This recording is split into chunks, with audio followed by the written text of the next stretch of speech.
বীর চট্টলা টিভি। আসসালামু আলাইকুম। বীর চট্টলা টিভি থেকে আমন্ত্রণ জানাচ্ছি আমি তানিশা সুলতানা আফিফা।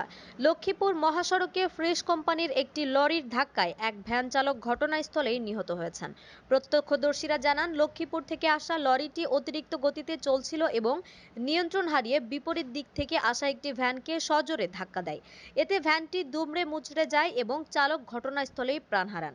নিহত ভ্যান চালকের পরিচয় এখনও জানা যায়নি। ঘটনার পরপরই লরির চালক পালিয়ে যায় বলে জানিয়েছেন উপস্থিত লোকজন এবং পুলিশ। পুলিশ জানায় নিহতের মরদেহ ময়নাতদন্তের জন্য লক্ষ্মীপুর সদর হাসপাতালে পাঠানো হয়েছে। ময়নাতদন্ত শেষে নিহতের পরিচয় নিশ্চিত করতে স্বজনদের খোঁজ নেওয়া হবে এবং পরিচয় পাওয়া গেলে মরদেহ হস্তান্তর করা হবে। এ বিষয়ে তদন্ত অব্যাহত রয়েছে বলে জানিয়েছেন সংশ্লিষ্ট কর্মকর্তারা। আল্লাহ আপনি রহমান আল্লাহ।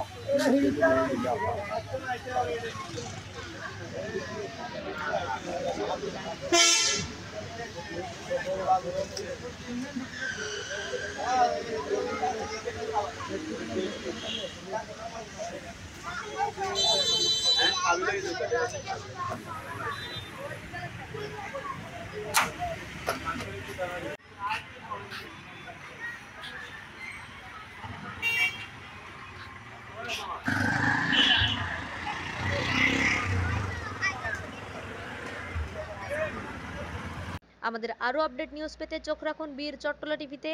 ফেসবুকে ফলো, ইউটিউবে সাবস্ক্রাইব করুন। বীর চট্টলা টিভি।